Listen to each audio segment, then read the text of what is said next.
Kai Sotto is back with Gilas Pilipinas after 2 years away, bringing size and another interior option to a team preparing for crucial World Cup qualifier games against Jordan and Iran. But how much has Kai developed during his time away, and can his return significantly raise Gilas' ceiling? Joining us to break down Kai's return and what it means for Gilas is basketball analyst Jay Mercado. Jay, welcome back to the show. Hi, Gandon. Good evening. So Jay, Kai is back after 2 years. What can he add to Gilas, and what has the team been missing? Well, you have a 30-minute show. This is a 10 to 15-minute interview. I don't even think that that's enough time for us to be able to describe how important Kai is. No? But just to give you an idea of how important he is, he brings several dimensions as far as offensive and defensive schemes for the coach Tim Cohn. Offensively, he will produce the numbers. He will probably average around 15 to 20 points and 8 to 10 rebounds per game in this window.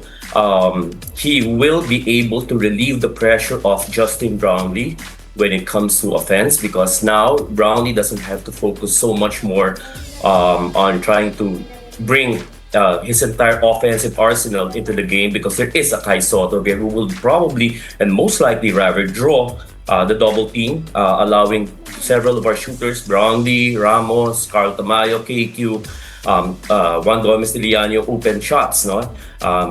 Or more than anything else. Defensively, he's an interior defensive presence, no? He may average 2-3 blocks a game, but more than that, I think we have to count also how many shots has he altered and forced the opposing player to actually not make to make a difficult shot. That's a very important element as far as the defensive scheme of things are concerned. But the last thing, and I think this is going to be the most important, no? From the intangible perspective, I think he will bring confidence to this entire national team roster, and I'm very sure of this now, because our team is founded on basically, for us to be able to be effective, we have to make sure that our shooting is going to be very effective, and we're going to score a lot beyond the arc.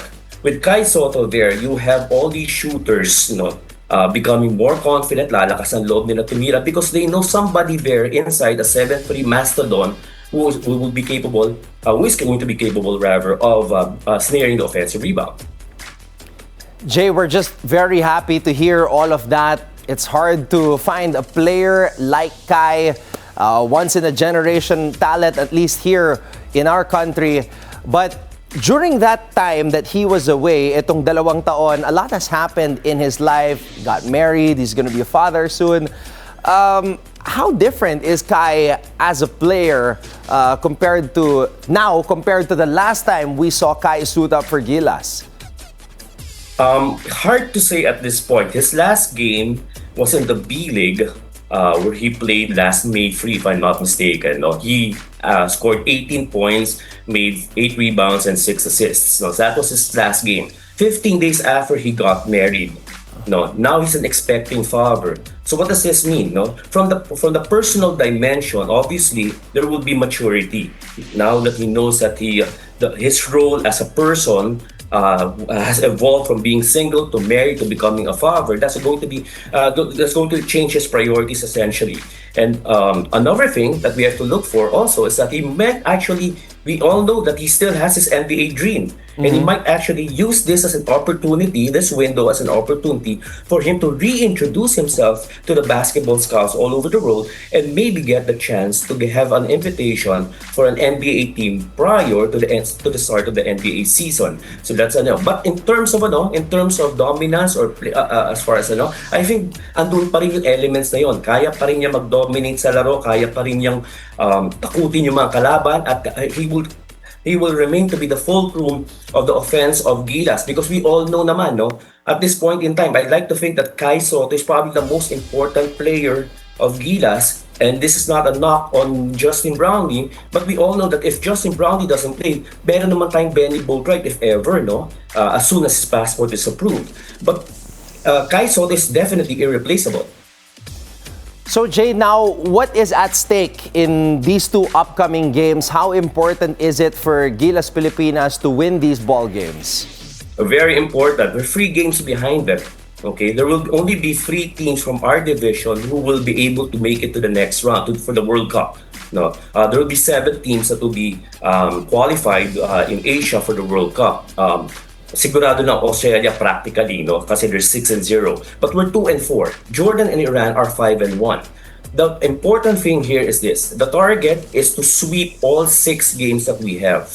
We can beat Syria twice. I have no problem with that. Whether home and away, or home or away rather, mananalo tayo dyan. We will go up to 4 wins. Ang kailangan na natin is, we can't even afford to lose twice. So in other words, dapat may masweep din tayo isa doon sa Iran or sa Jordan, to go so that we'll end up with a 5-1 card for this particular round and total or jack up our standings to 7-5. For a solid chance to be able to qualify for the World Cup. Otherwise, 4 wins may not necessarily be enough. So, our losses to New Zealand was very difficult, but that's because wala si Kai Sotto. And I like to even stress this point, Antonio. If Kai Sotto actually played in those 2 games against New Zealand, we would probably be in reverse. No, we would be 4-2. New Zealand should be at 2-4.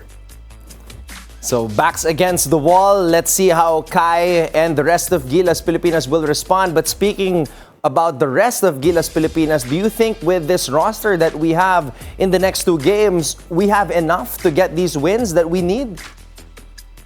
I think so. We still have we need the backup center pa rin naman kay Kai Sotto no matter what. No, I think AJ Edu will probably be used to play 4 and 5. He'll be utilized as 5 if Kai Sotto is given a rest. No, we do not know as far as his physical conditioning is concerned. It's been 3 months since he last played. So ang tanong dito, can he last 30 minutes? I really don't think so. But normally, Tim Cone naman usually uses him for 20 to 25 minutes per game. So, buhos na yan in other words, no? Pero yung nga, baka kapusin kasi he hasn't played competitive basketball for the past 3 months.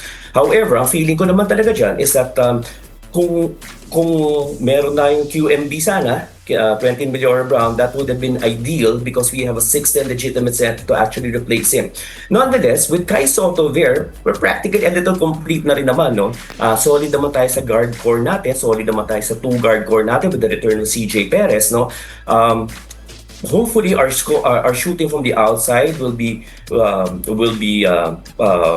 essayed to perfection by KQ, Justin Brownlee, Dwight Ramos, and even Carl Tamayo. Otherwise, as sabi natin, at least at this point in time with Kai Sotto there, we are going to be very competitive and I'm going to be very excited, at least as far as winning both games here in home soil. Jay, going back to that discussion about Kai making his return, he was sorely missed in those previous 2 games, and there was a lot of speculation as to why Kai did not play, why he did not make himself available, and then you see on social media guys like Nikola Jokic making himself available for his country.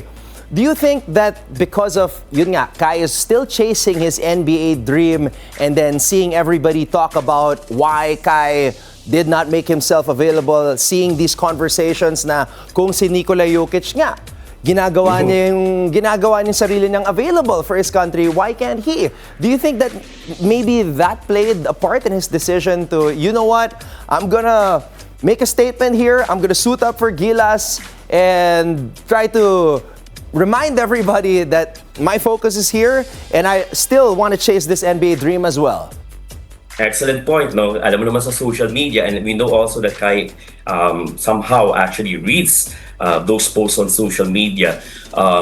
Malaking bagay yon, but of course it's also parallel or at least aligned towards his NBA dream, no? Again, as I mentioned, if he plays very well and the scouts and the international scouts are there, he may actually have a fast track method as far as being attracted to as far as being invited to the NBA tryouts, no? This August. Kaya nagpo-practice na yung mga NBA teams, no? Kinokompleto pala nila yung roster. This will be the perfect opportunity for him to actually play and get invited rather for an NBA team. So, dual ang purpose niyan mangyari. He would be able to silence some of his critics. He would be able to prove his worth as well for Gilas, how important he is, and at the same time be able to achieve his primary objective of playing in the NBA. I have, but the whole point of the matter, I guess, siguro pinaka-importante sa iyo, sa akin, at sa lahat natin, sa lahat tayong fans, no? He is going to play and I'm excited about it. How big is it, Jay, na dito sa Pilipinas gaganapin yung dalawang sunod na laro? Sigurado yan. Naku, alam mo naman, following rin naman nila Kai, etc. Now you have Justin Brownlee there. Of course, most likely, RJ Abarientos and Scotty Fonso will be there. So alam mo naman yung fan followers ng mga yan. No? And of course, Dwight Ramos. No? Malaking bagay yan kasi ang balita ko nga ngayon, by this time, mukhang halos sold out yung mga tickets sa MOA Arena for this particular window. But I think it's also a wonderful, it's such a pragmatic and a strategic approach on the part of Kai Sotto to actually consider playing here in Manila. Because now he gets to refresh himself with the fans and at the same time, somehow earn the support that medyo nawala rin sa kanya, yung mga criticism na tinapon sa kanya during the first window, ma-ease up na konti yan. And if he actually performs well, no, in the next 2 games, wala na yan. Makakalimutan na lahat ng kritisismo na tanggap niya over the past couple of months. And remember, since he got married also and is an expecting father, mapapagbigyan na rin yan eh. Parang pwede sabihin naman kasi naman, syempre meron personal life rin naman yung tao. So parang bagay na bagay yung caption na ginawa ni Kai sa kanyang post. You know what time it is. And it's now time to suit up and represent Gilas Pilipinas. We're excited for that. Jay, thank you so much again for joining us and providing your expert analysis here on the Scorecard. Thanks, Anton. Appreciate it.